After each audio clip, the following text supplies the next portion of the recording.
The following is a production of UNO Television for KYNE TV.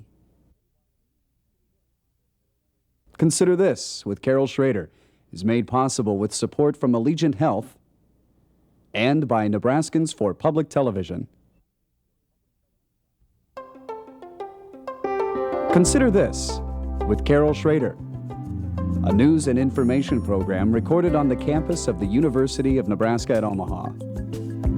From the Fireside Lounge in the Milo Bale Student Center, here is your host, Carol Schrader.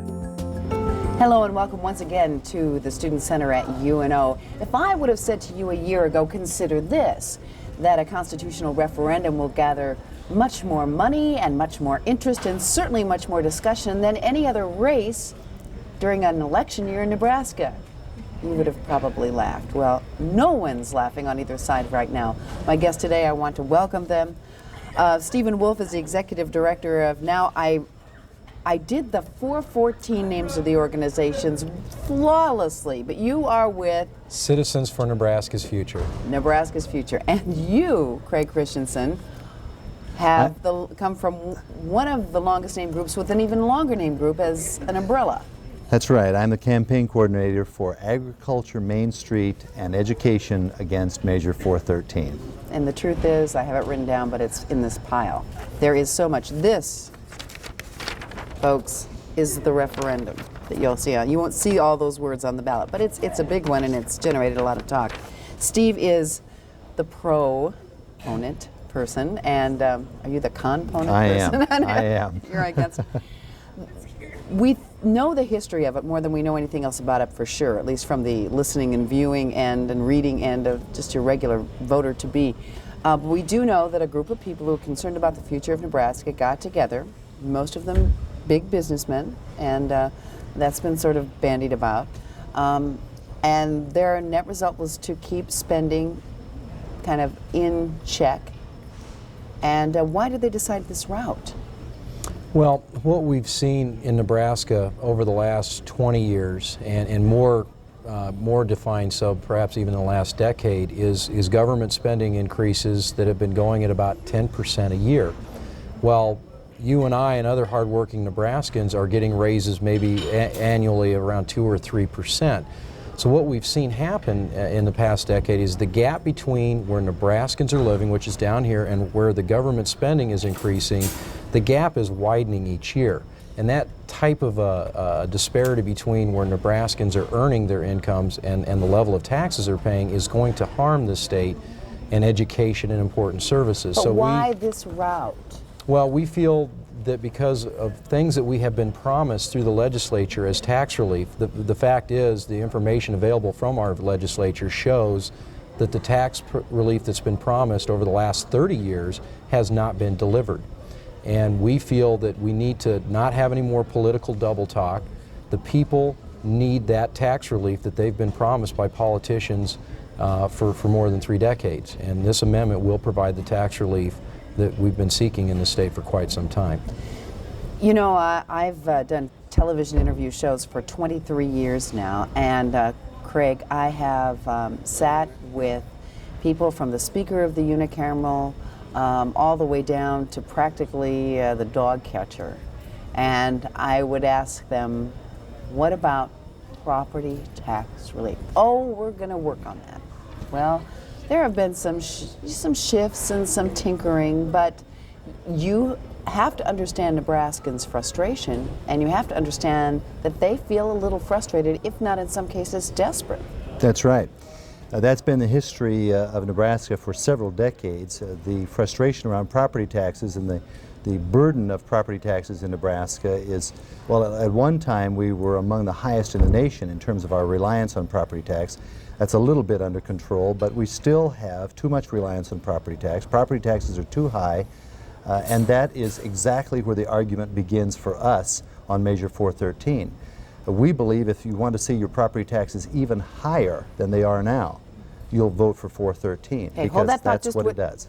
This is the thing that's making us all crazy out there. We hear the people who are against it and using all kind of what has been termed as scare tactics. Maybe it's just reality, projecting into the future, that No, your property taxes will not go down. The schools, which you used to represent teachers with the NSCA, which take a good chunk of our property taxes, and the university, which takes a good chunk of our sales and income tax, you know, they're threatened, and you won't get your property taxes down. So, you know, you say they won't go down and could go up, and you say no. Well, the amendment very specifically in Section 3, you have a copy there, very specifically states You're not going to that ask me to read revenue, it. well, no, but what it says in Section 3 very specifically is that revenues collected by local governments, they are allowed to increase their spending. So that's why we do say there's no cuts or caps or freezes required.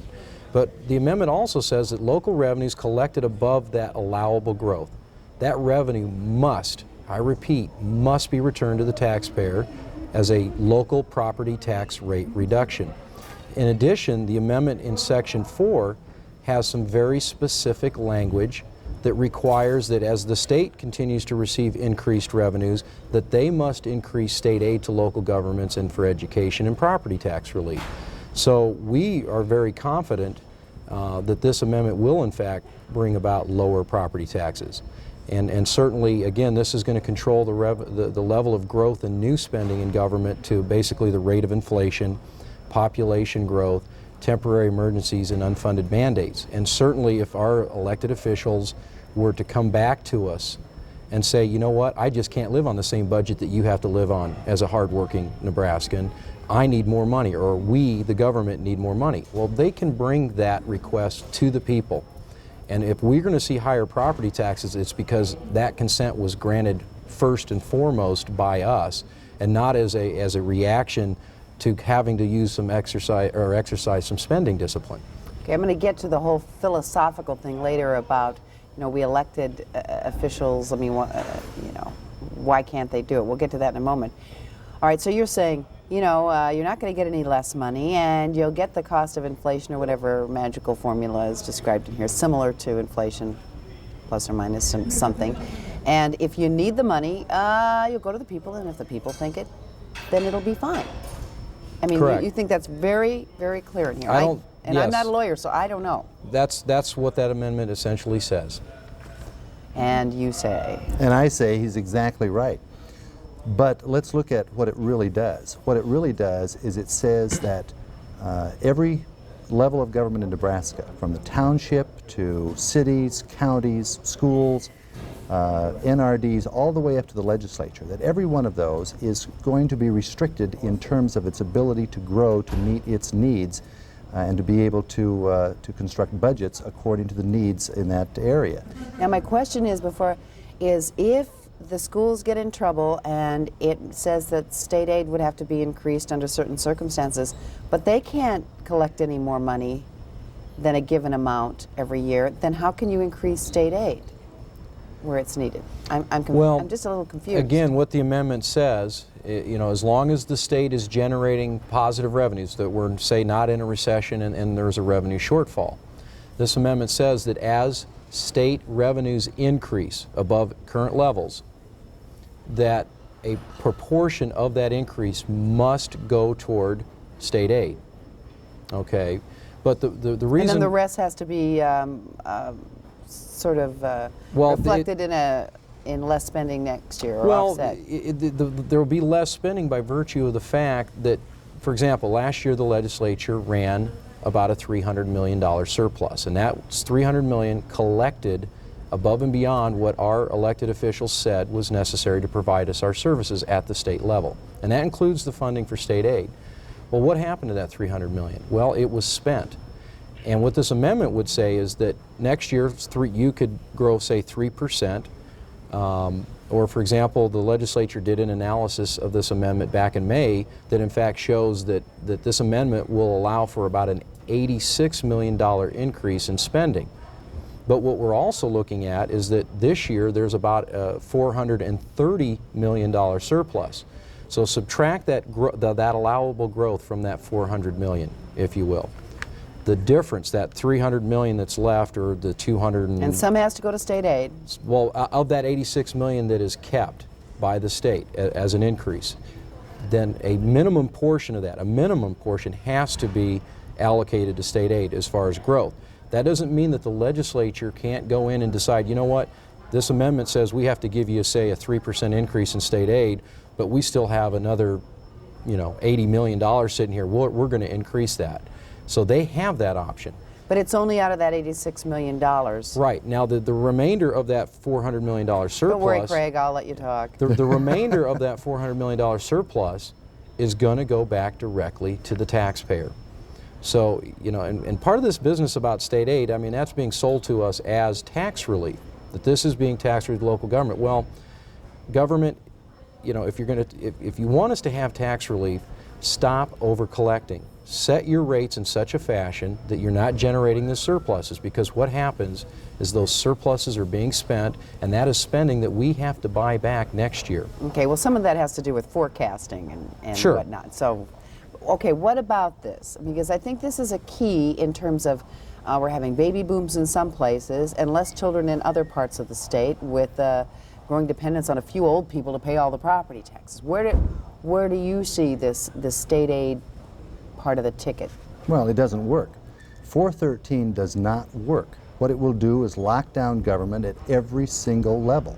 And ultimately what it does is it forces the people in that area, whether it's township or city or county or school district, it forces those people to make this decision. Either we cut back on the quality of what we're doing, or we raise property taxes, because at the local level that's the only access they have to increased revenue. So that's why we say it ultimately increases property tax, because the history of Nebraskans show that they are not going to let the quality of their schools erode. I mean, the lids that are currently in place with an override provision says that they're perfectly willing to increase property taxes on themselves. It gets to the whole point of what this is. All right. And that is a shift from sales and income to property tax. It reverses exactly the last 30 years of policy direction in this state for taxes.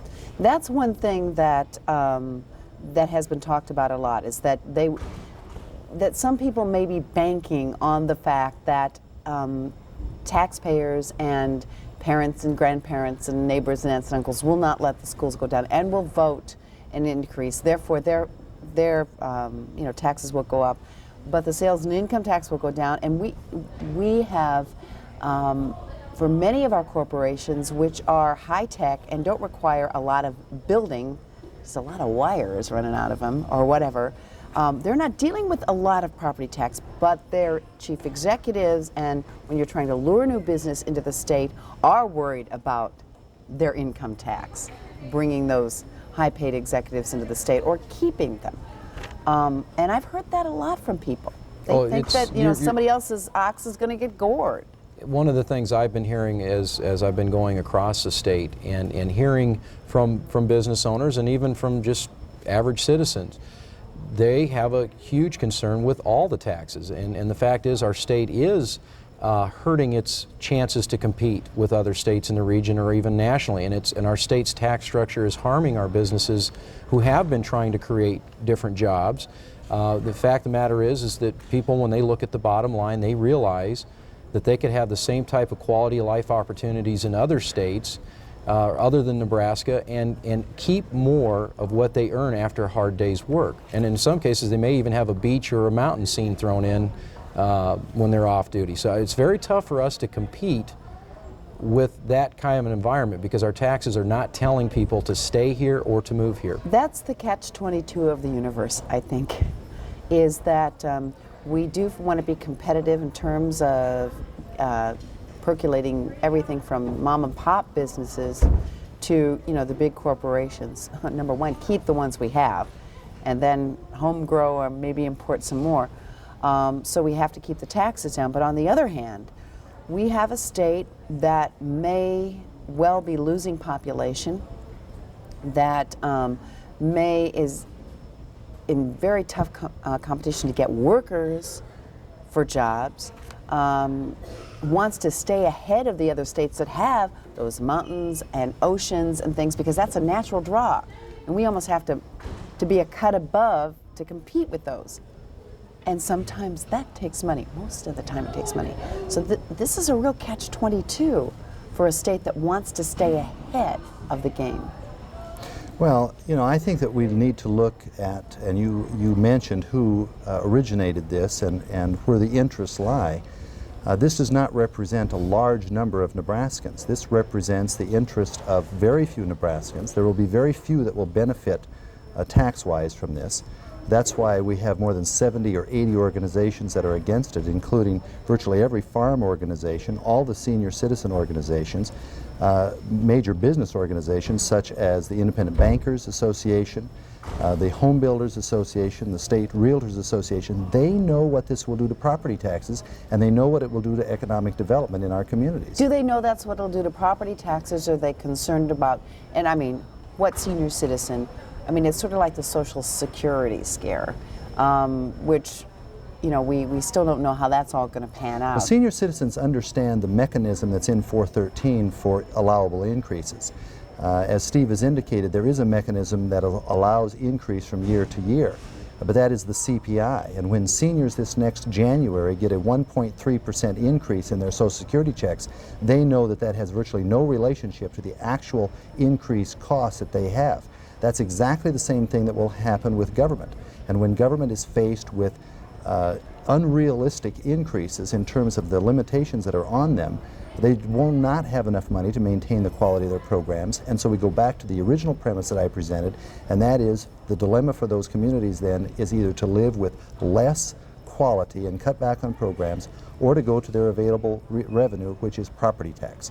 And that's why these conservative organizations of farm groups and senior citizens, and you could only characterize them as conservative, they understand property taxes, and that's why they're concerned. But almost, maybe you can respond to that. Well, yeah, there are a lot of organizations, there are a lot of people with big names and corporations with big names, and I don't want to make this an elitist class thing, because I honestly do believe these people who have been very generous with their time and their money do truly care about a lot more than just, you know, how much they're paying in income tax. I mean, I really do believe that. But how do you respond? There are a lot of organizations, you know, realtors are business people too. Right. Right. I think what you see, if you really look at who's opposed to this, I think in one broad sense, they all can be categorized as special interest groups that lobby our legislature. And they are not in there lobbying for tax relief. They're in there lobbying to have their special interests get the type of funding or special treatment that they prefer. And Union Pacific has never been in lobbying as a special interest. I mean, that's why people are confused. Right, you see? right. But I mean, they come from a world of lobbying. Sure, and that's part of the problem. And that's why, again, you asked earlier, why do we feel this needs to be in the in the Constitution? The fact of the matter is, our 49 state senators are outnumbered by more than 8 to 1 by over 400 registered lobbyists. And those people are not in there lobbying those officials to get us tax relief. And you and I, as taxpayers, do not stand a chance in that arena. Now, most of those groups that Craig mentioned are, in fact, tax spending organizations.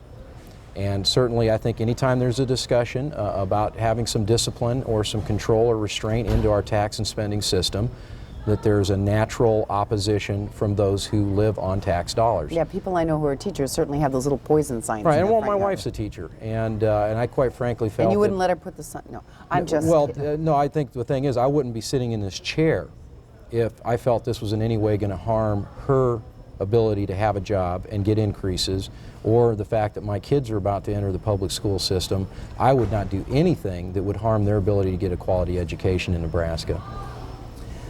All right, so I'm sitting out there and I'm watching this, or I've been listening and watching and reading to all the stuff that's going on, and I'm still confused, because you say that it will have a net impact on services, and you say, you're not saying that it won't necessarily, but you're saying that people have to make some hard choices, and if they do want to raise taxes in their governmental subdivision that depends on property taxes, they can. Right, come to the owners. We are, the government is us. And we're saying, government, you are us, and you have to live like us. And again, the spending level and the type of increases that we're getting are not at the same level that increases in spending have been occurring in Nebraska. And Craig does bring up a good point about the Social Security. Here we are next year, the state legislature going back to that May analysis of this amendment. It shows that they want to go into yet another double-digit increase in new spending, and here we are having seniors in this state that are going to get a 1.3, 1.9% increase in their Social Security check. So the high cost of living in Nebraska isn't in the private sector, it's in our government sector. And so here we are having government saying, I'm going to take care of you senior citizens, but I'm going to increase your spending and taxes 12% next year while you're getting a 1% raise from the Social Security Administration. So, Craig, it's Well, tempting. I mean, it's tempting. Except the figures are not correct. In the last 5 years, they've all been single-digit inflationary numbers in terms of increase in spending by state government. The fact is that our direction in terms of reduced reliance on property tax and control of spending is working. We will collect $80 million less in property taxes this year than we did last year. Throughout the state? Throughout the state. That's just from school districts. If we look at the actual increase in state spending for this last year, it was 2.5%. And when Steve talks about the disparity between those, you know, much of the cost of that is the kind of costs that come from an aging population. We're looking at real needs in this state. That's what taxes are for. That's what they provide in terms of the health of a community. And when we talk about special interests, yeah, we're talking about special interests. We're talking about firemen and policemen. We're talking about rescue squad men. We're talking about teachers. These are people who understand the kind of services that are necessary to maintain a quality community, and you can't have it both ways. You can't promise great tax relief under 413 and promise also that nothing will happen to any of these services. You can't have it both ways. You either cut back and cut the quality, or you don't cut back. One of the two, we're going to have to look at the effects of 413. But Craig, one thing you do have to, no, I always hate it when people say, but you must admit, well, no, you don't have to admit anything. But there is a huge frustration that we have sent our lawmakers there to make sure that we don't have increases in our taxes. You know, Carol, there is a lot of misconception about the tax level in Nebraska. Taxes, we do have a tax problem in Nebraska. It's called property tax. That is identified on every poll that everyone has ever done, including the Omaha Chamber of Commerce in their poll 2 years ago among their own members. The #1 issue was property tax. And when all of the large property owning organizations in this state say that this will raise property taxes, I think we have to listen to that. There's a message there.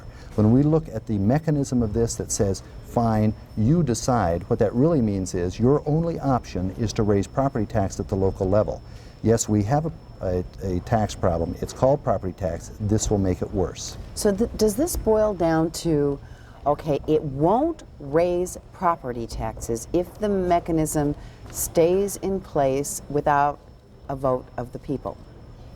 But a vote of the people can raise the property taxes. And you're saying, and that sounds good, they have the choice. And is that, am I? Right. Okay.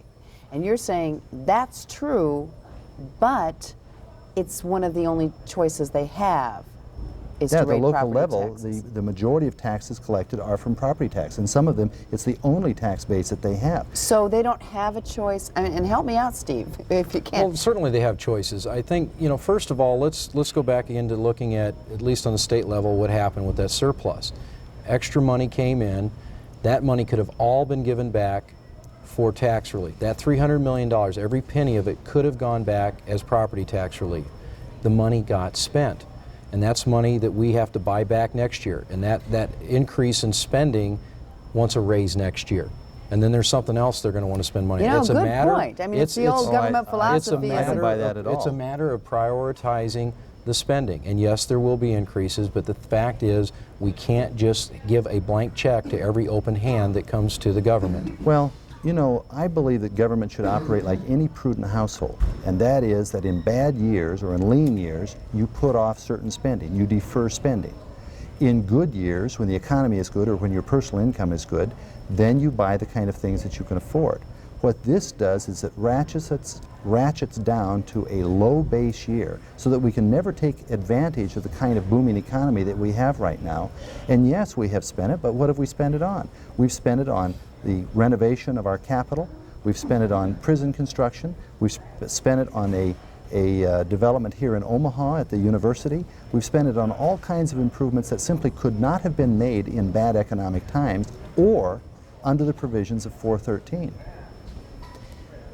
I think the scenario that Craig just put out helps to explain why this is so necessary. Again, as Craig indicated, you know, in good times we should do certain things. Well, what he suggested and what has in fact occurred is in good times our government is spending every dime it's coming in when they're in fact generating some surpluses and they're having this tremendous level of growth in the taxes they're collecting. You and I, in a good time, could certainly go out and spend every dime that you and I take in. But what happens during that bad time? Why didn't I put money away to take care of my kids' education?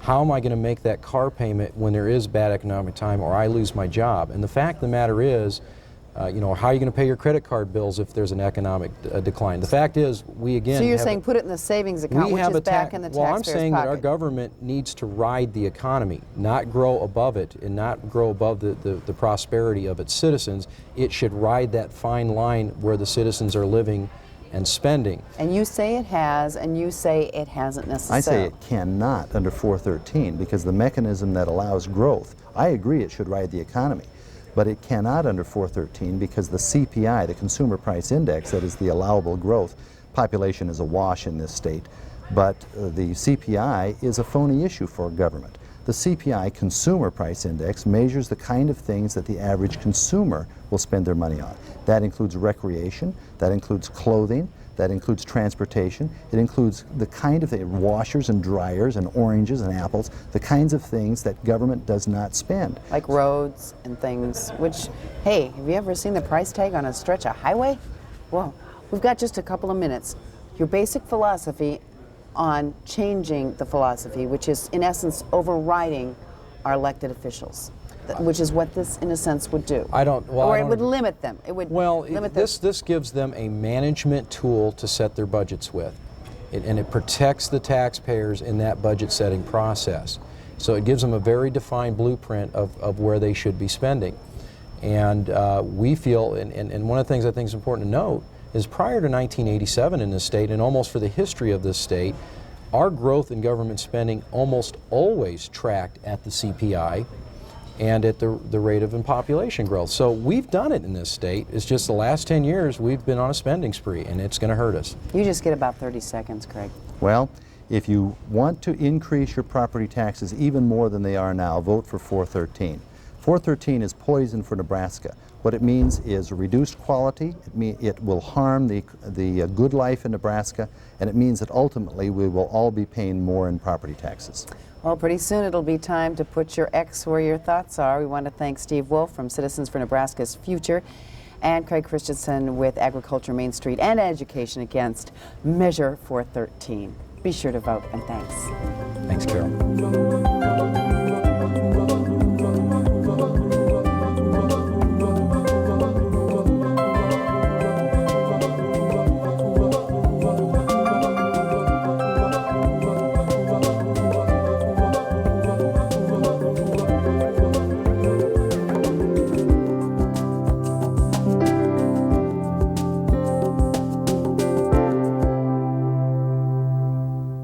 Consider This with Carol Schrader is made possible with support from Allegiant Health,